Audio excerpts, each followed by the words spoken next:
Last week, I was catching up with a friend. Let's call her Chloe. For years, Chloe's dating life was a series of high-stakes gambles. We're talking men with sharp jawlines, volatile tempers, and, a penchant for disrupting industries. She used to say she needed that electric spark, even if it occasionally burned her life down. But this time, she pulls out her phone to show me the new guy she's seeing. And he wasn't a bad boy or a corporate raider. He was a soft-spoken researcher with a passion for baking and a very, very predictable schedule. The weird part wasn't just the guy, it was the way she talked about him. There was no mention of passion or intensity. Instead, she just kept using the word safe. But she said it with this intensity I'd usually associate with someone describing a winning lottery ticket.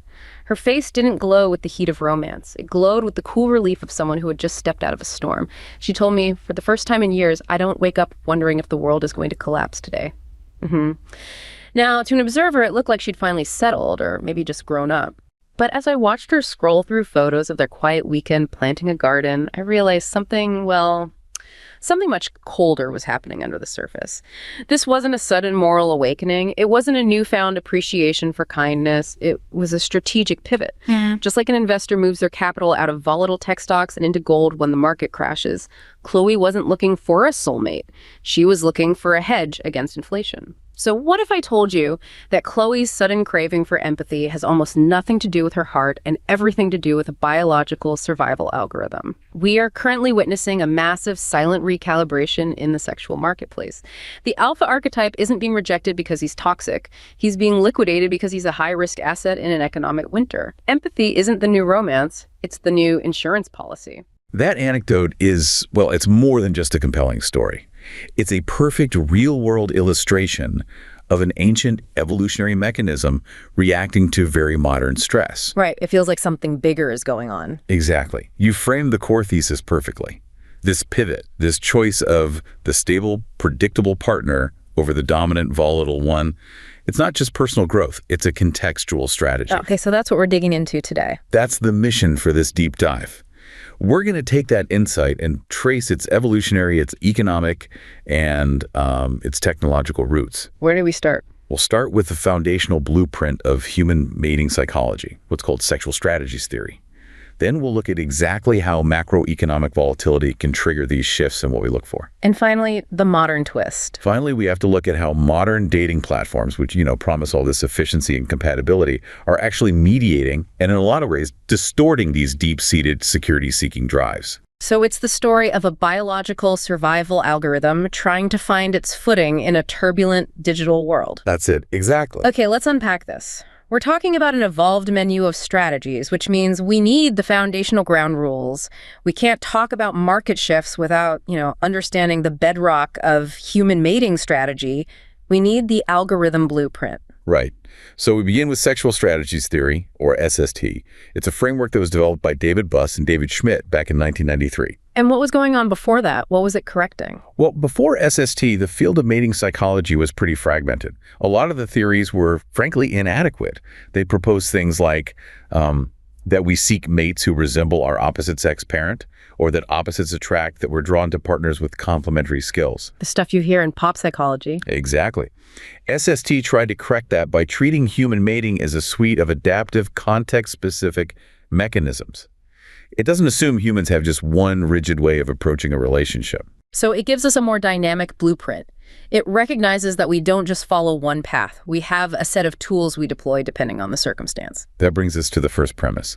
Humans possess a menu of evolved mating strategies. A menu. A menu.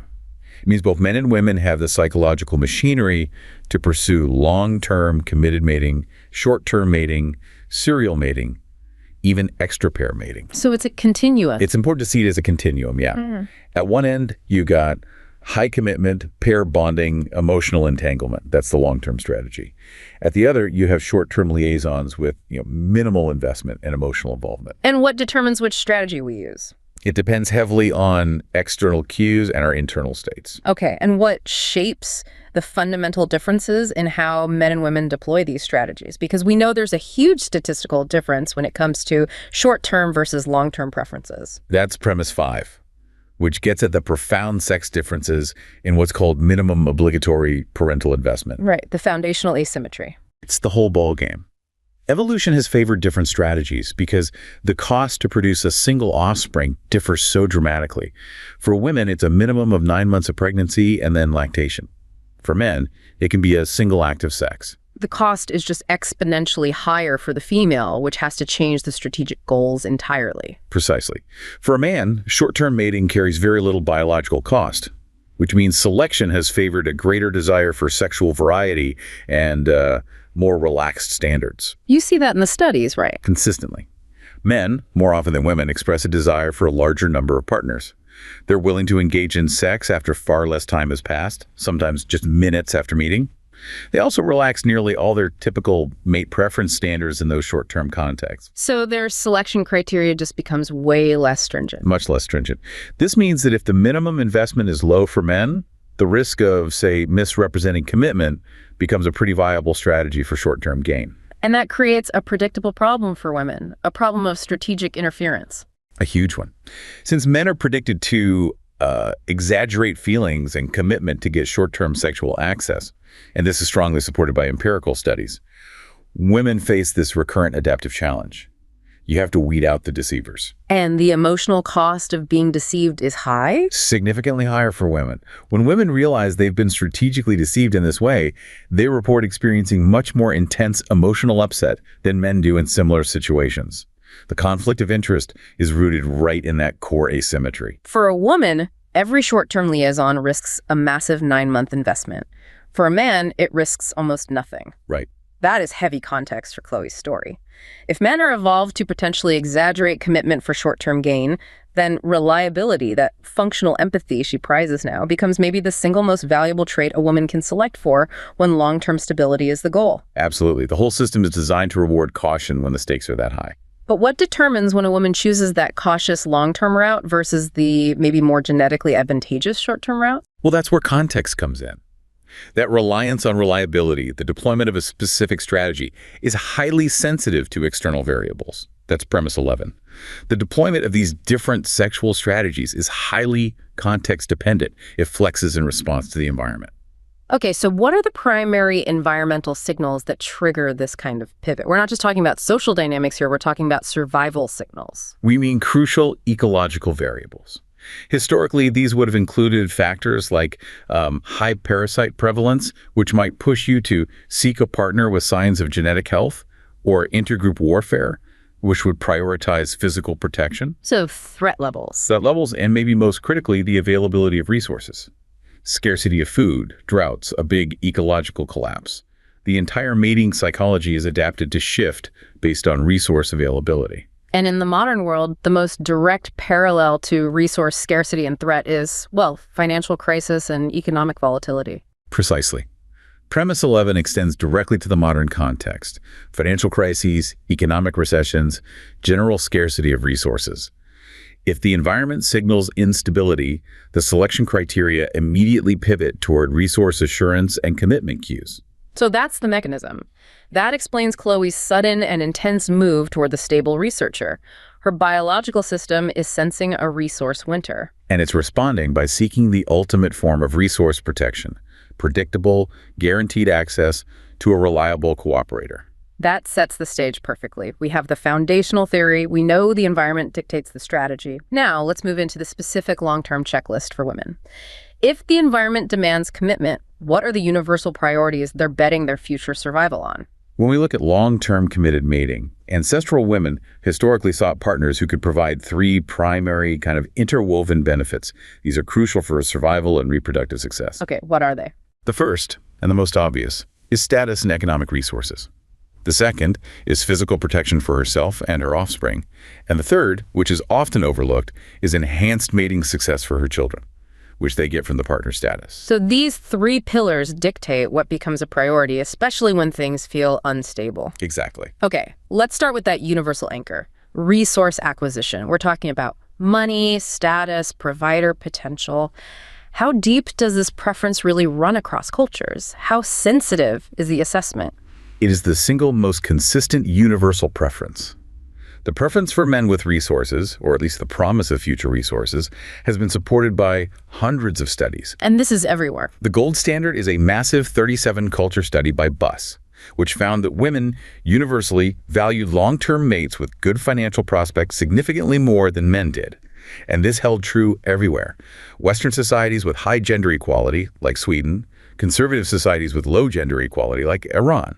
It cut across different mating systems, religions, continents. So even when women are fully economically independent, say, in a country like Sweden, the preference doesn't just disappear. No, it suggests it's an evolved preference for pooled resources and for security, not necessarily just for basic survival. It's about assurance and a shared future. Exactly.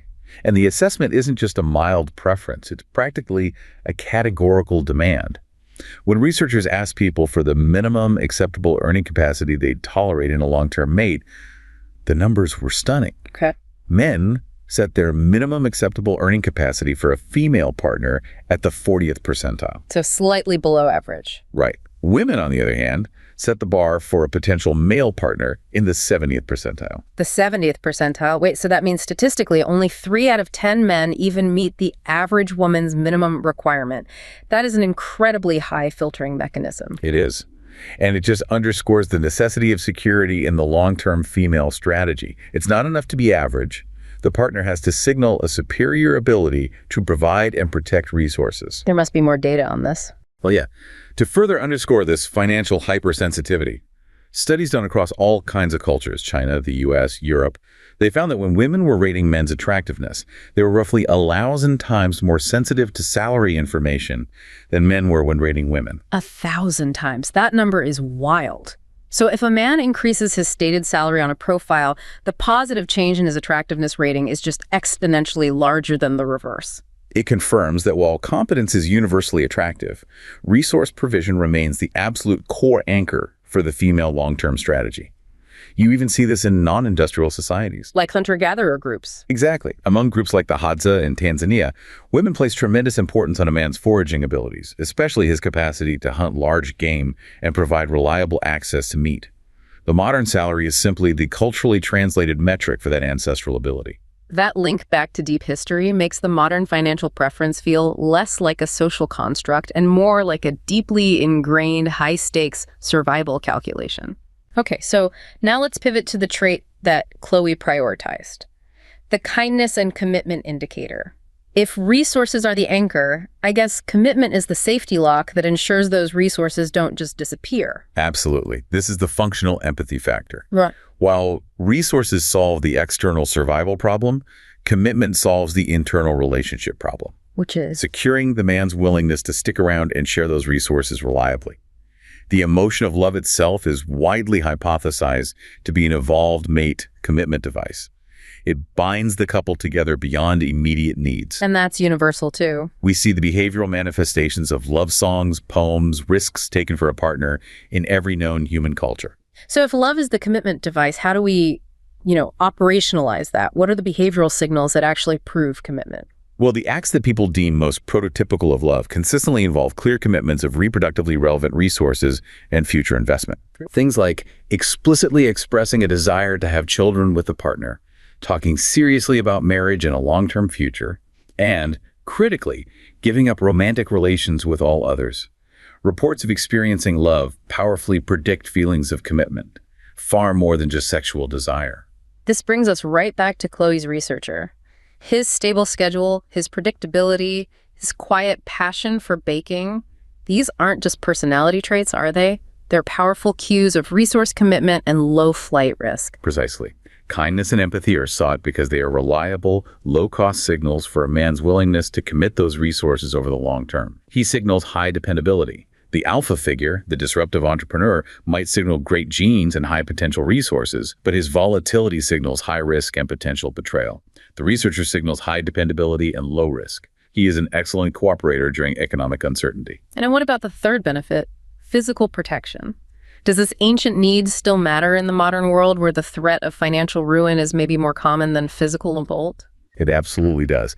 And the physical preferences remain remarkably clear. Women prefer a mate who offers physical protection. That is, size, strength, and formidability. Okay. Across cultures, women consistently judge short men as less desirable for both short-term and long-term mates. Conversely, they find men who are tall, physically strong, and athletic, very desirable for a marriage partner.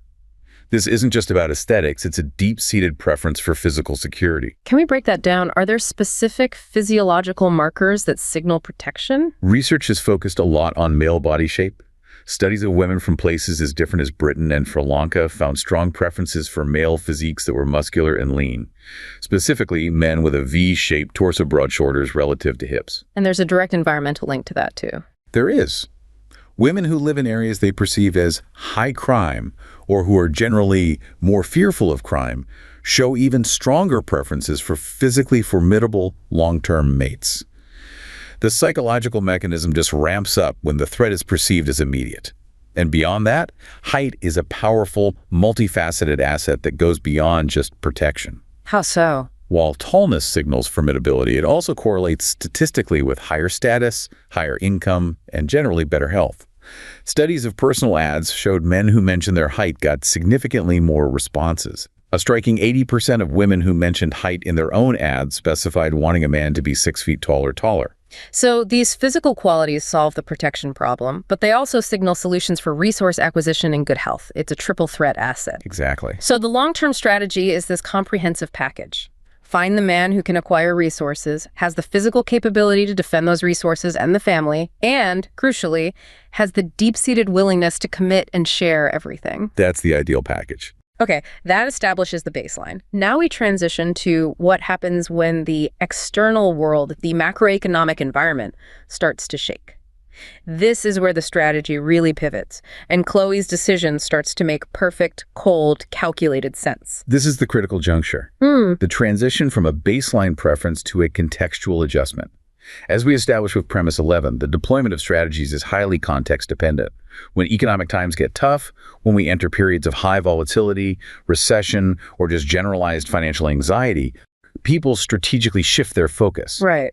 And for women, because of their higher obligatory parental investment, this shift is overwhelmingly toward long-term survival, stability, and resource retention. This brings us back to the investment analogy. If the economy is booming, you might gamble on the high-risk, high-reward investment. If it's crashing, you liquidate and buy gold. Precisely.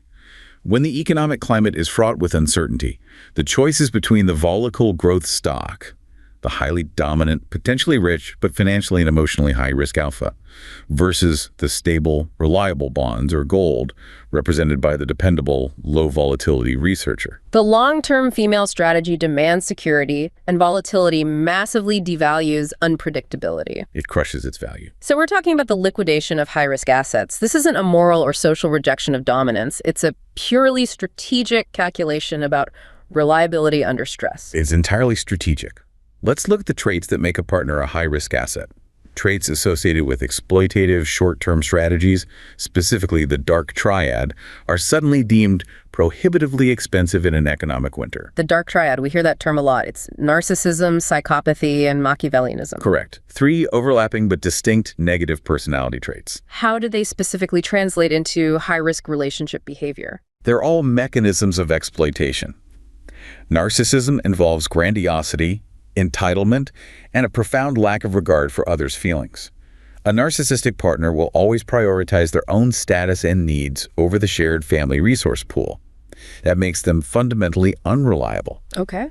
Psychopathy involves a lack of empathy, high impulsivity, and antisocial behavior. This partner might engage in reckless spending or even illegal activities, directly jeopardizing the family's stability. And the third? And finally, Machiavellianism is defined by calculated manipulation and cynicism. They prioritize cunning and deceit to achieve their goals. A high Mach partner is likely to use deception to control resources or exploit their partner. So while these traits might sometimes correlate with short-term status or dominance, they are fundamentally inconsistent with long-term commitment and sharing. Reliably inconsistent. When resources are plentiful, you might be able to absorb the cost of an unreliable partner. But when times are lean, unreliability is catastrophic. Absolutely. In times of macroeconomic stress, unreliability becomes a prohibitively costly variable in the survival equation.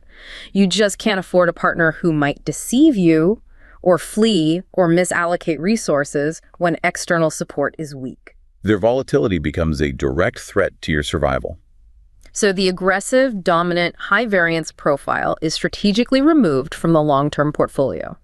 And in its place, the preference for functional empathy just skyrockets. That's the pivot. The strategic value of traits like kindness, dependability, and cooperation, they all indicate reliability. When external economic support is uncertain, the adaptive preference for a good cooperator becomes paramount. It's the ultimate insurance policy. It is. Empathy and kindness signal a willingness to pool resources, to communicate transparently, and to withstand adversity together. It's the ultimate insurance policy against betrayal risk. This is exactly what Chloe was articulating when she used the word safe. She was describing the psychological feeling of a minimized risk of betrayal and abandonment. The correlation is crystal clear. Macroeconomic volatility forces selection toward resource security, and that security is best indicated by functional empathy. This is a profound shift driven by survival, not sentimentality. That's right. Okay, so now we layer the modern world onto this ancient drive. Here's where it gets really interesting. How does this primal drive for economic security interact with the construct of online dating, where access and choice are theoretically infinite? This is a huge issue. Online dating fundamentally altered the romantic landscape by changing access, communication, and matching. It offered unprecedented access, but its claim of overall superiority over conventional methods is, well, it's highly qualified. So we see immediate advantages, but also significant drawbacks. Exactly. The market became hyper-efficient, but in some ways, deeply flawed. Let's look at access first. We moved from face-to-face evaluation to evaluating a digital profile. How does that change the selection process? That shift to profiles is monumental. It forces what psychologists call the joint evaluation mode. Okay, what's that? Instead of meeting someone organically, which is a separate evaluation, online dating lets you do side-by-side comparisons of hundreds of options. When you're scrolling through profiles, you immediately adopt an assessment mindset. You're treating potential partners as quantifiable options in a massive, searchable marketplace. Ah, the classic shopping cart problem. You're no longer assessing the potential of a single relationship. You're comparing specifications on a spreadsheet. You got it. This process naturally leads to the objectification and commoditization of potential partners. And when people are in that joint evaluation mode, they tend to focus overwhelmingly on the characteristics that are easy to evaluate and searchable. Things like appearance, height, income, stated hobbies. Right. Things that fit neatly into a profile field and can be filtered. But the core issue, as you mentioned earlier, is that these searchable traits are often irrelevant to actual long-term success. That's the evolutionary mismatch. You're prioritizing the wrong traits. You focus on characteristics that allow for efficient assessment while neglecting the hard-to-evaluate experiential characteristics, like how they handle conflict, their emotional stability, the quality of your interaction, the things that actually predict relationship satisfaction and endurance. You can't assess someone's ability to be a good cooperator during a crisis from a static photo and a few bullet points. You simply can't. And compounding that problem is the sheer volume of choices. The algorithm constantly presents the illusion of more and better. The problem of choice overload. Exactly. Many sites present hundreds or thousands of profiles, far more than any manageable choice set. And research shows that when you're faced with these vast choice sets, you allocate your time poorly, you experience decision paralysis, and you often employ minimally thoughtful selection strategies. You get overwhelmed, and you resort to heuristics. What are the negative behavioral outcomes of that? We see what's called the careless decision effect.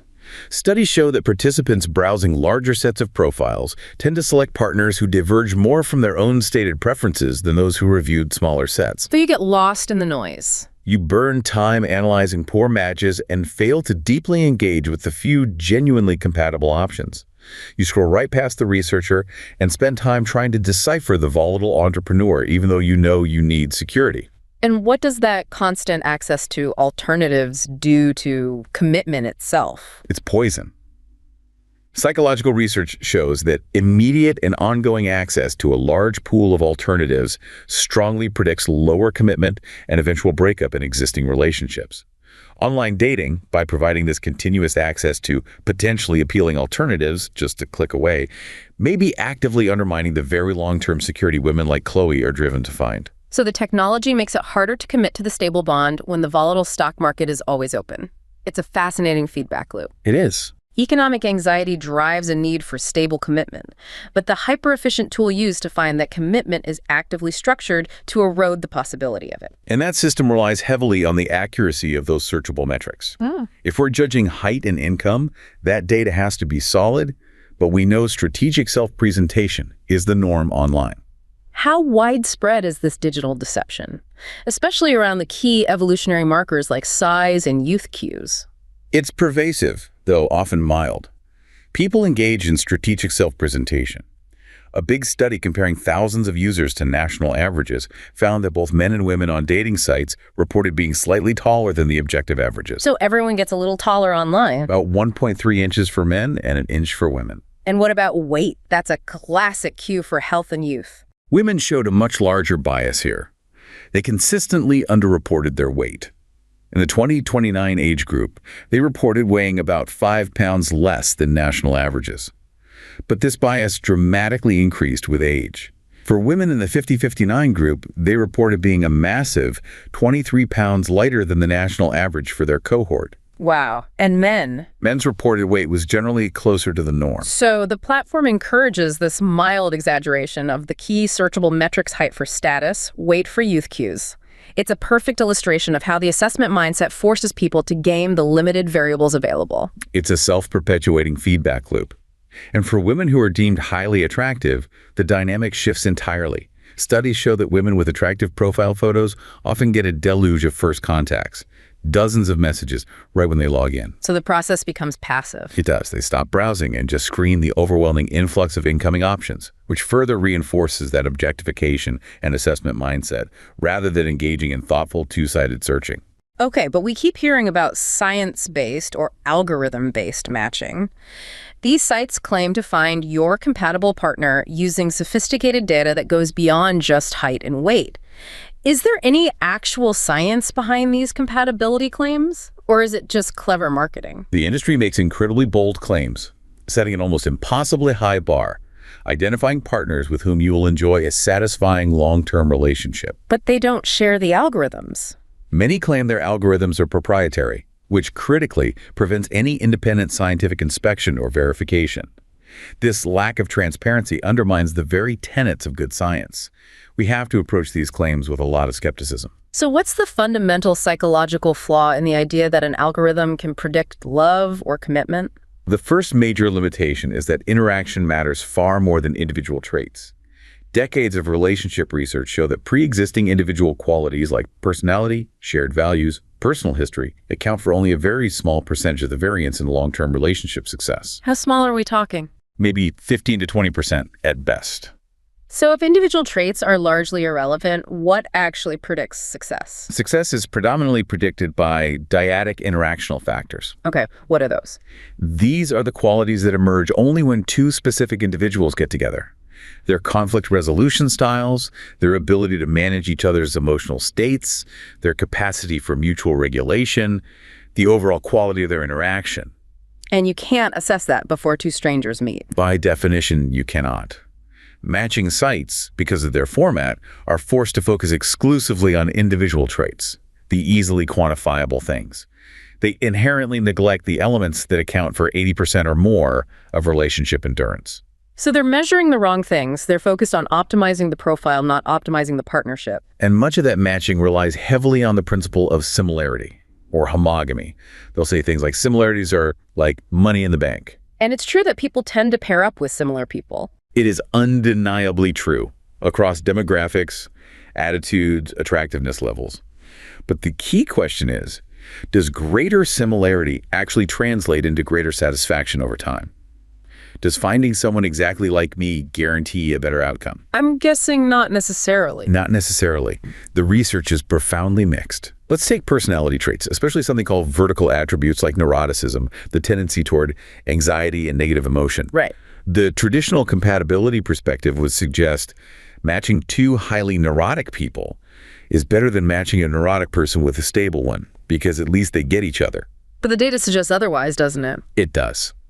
The perspective that's most supported by data is the relationship aptitude perspective. Meaning finding a partner with a low level of neuroticism, a partner who is simply better at being in a relationship, is far more important than finding someone similar to you on that trait. High neuroticism in a partner is consistently associated with lower marital satisfaction, regardless of your own level of neuroticism. So if I'm an anxious person, the algorithm shouldn't match me with another anxious person. It should match me with a calm, low neuroticism person to mitigate my own weaknesses. Precisely. The sum total of two partners' self-control, for example, predicts elevated relationship quality, far more than their similarity on that dimension. Algorithms focus solely on matching traits, risk missing the real factors that create resilience. What about the niche theories that argue for the opposite, for complementarity? Some sites promote that, right? Tying it back to biology. Yes, those theories exist. Chemistry.com, for example, once classified users into 4 personality types: explorer, builder, director, negotiator, based on alleged ties to levels of hormones like testosterone and estrogen. So the claim is that we're attracted to those who complement us biologically. That's the claim. They even use questionable physical markers, like the length ratio of a user's index finger to their ring finger, which is linked to prenatal testosterone exposure. That seems like a massive leap from a finger measurement to relationship success. What about the genetic theories, like matching based on odor and genetic dissimilarity? This is one of the most fascinating but inconsistent areas. The major histocompatibility complex, or MHC. This is a group of genes involved in the immune system.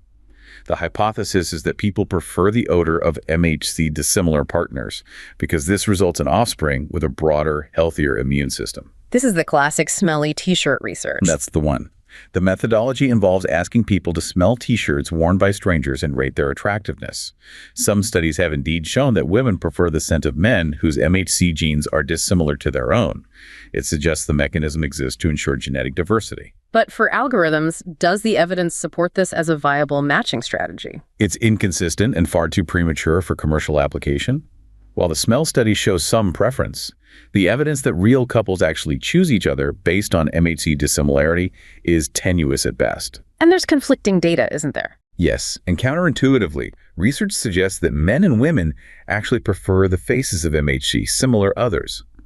Since faces play an enormous role in initial partner selection, far greater than smell in a digital context, the conflicting data means genetic matching based on MHC is not a viable scientific basis for a matchmaking algorithm, at least not yet. So we have a scientifically flawed system trying to manage a deeply primal drive for security, and it's all wrapped up in this persistent romantic myth of the soulmate. The soulmate ideology is perhaps the most strategically damaging illusion perpetuated by these sites.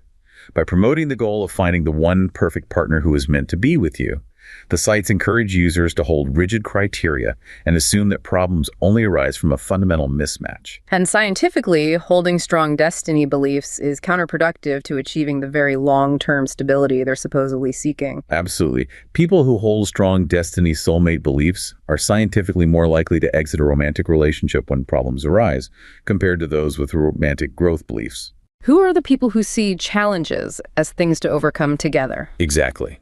When a destiny believer encounters significant stress, the kind of economic anxiety that drove Chloe to seek stability in the first place, the soulmate mindset reinforces dissolution. The partner is immediately perceived as not the one, rather than as a co-partner in growth. The technology that promises perfection reinforces a belief system that guarantees dissolution when stress inevitably occurs. That is a fascinating and disturbing paradox. The tool designed for efficiency is undermining the very stability the user needs most right now. The technology offers the illusion of security through quantified matching, but the reality of infinite choice and the reinforcement of destiny beliefs actively destabilizes the high commitment required for economic survival. We started with Chloe moving her emotional capital from high-risk romance to a safe investment, the stable researcher. And what we found is that her choice isn't just common sense or personal growth. It's a deep biological algorithm reacting to contextual anxiety. Only now that context is shaped by macroeconomic volatility and the search for security is mediated by these hyper-efficient yet deeply flawed digital marketplaces. Precisely. Macroeconomic volatility triggers the ancient, necessary demand for a dependable resource provider, the security-seeking strategy. The digital marketplace is encouraging women to search for this security, this reliable kindness algorithm, while simultaneously undermining the necessary long-term commitment required for that security. It does that through the illusion of infinite, easily accessible, and supposedly better choices. The assessment mindset turns partners into commodities. And the soulmate myth justifies abandoning them when the inevitable difficulty of life arises. The mechanism of the marketplace is working directly against the stability its users are searching for. The combination of external economic anxiety forcing a pivot towards stability and technology providing an inefficient, commitment-eroding means to achieve it creates a truly compelling modern dilemma for anyone looking for a long-term partner. And that leads to a final thought about the long-term impact of this digital recalibration. The rise of algorithm-driven matching heavily favors similarity, or homogamy, through both explicit divine and self-selection. So the growing prevalence of online dating as the origin of relationships may actually be quietly narrowing the observable pool of eligibles in crucial ways. And counterintuitively, while users seek to expand their options to find the perfect match, this preference for assessed similarity is predicted by biometric genetic model to eventually increase phenotypic variability in the human gene pool. By locking in choices based on immediate assessed compatibility, we may be increasing additive genetic variance, making future generations more genetically varied, a fascinating side effect of the modern quest for the perfect low-risk match.